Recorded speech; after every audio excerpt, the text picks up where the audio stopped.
Humakot na ng kabuuang 5 milyong streams sa musical platform na Spotify ang simula at wakas kick-off concert compilation ng SB19.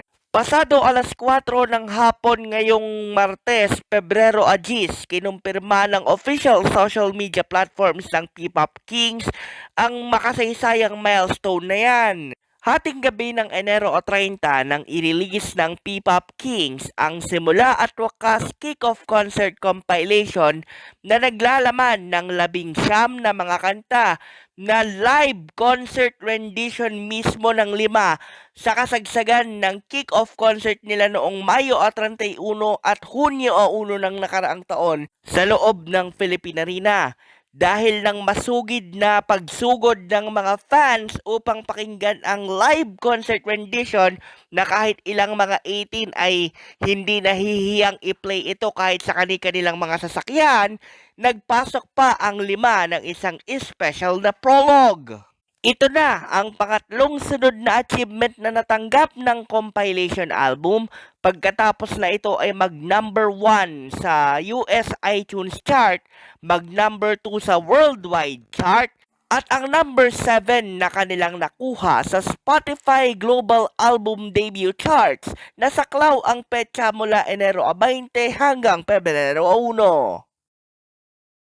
Saludo rin ang SB19 fans sa kanilang mga iniidolo dahil hindi nangingimi na isama ng 5 sa kanilang mga dapat pasalamatan ang lahat ng behind-the-scenes personnel magmula sa W3 backup dancing team, ang mga miyembro ng live band, choral, mga audio men, lighting team at lahat ng mga showrunners magmula sa direktor hanggang sa mga pinakaibaba na mga utility men and women.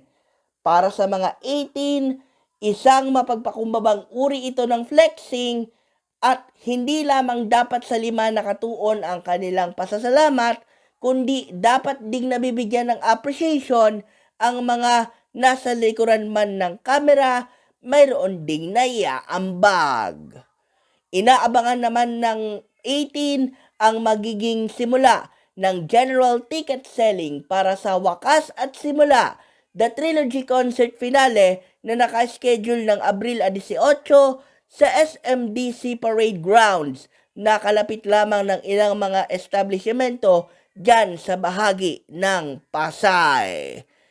Yan ang totoong balita mula sa Mabuhay Radio Japan Worldwide. Sa bawat oras, bawat himig, nananatili kaming walang takot, walang pinapaboran. Ito ang Senbat sa Patrol number 2, Stephen Saraspe Perez, nag-uulat sa larangan ng SB19 dito sa ating Batangas Bureau.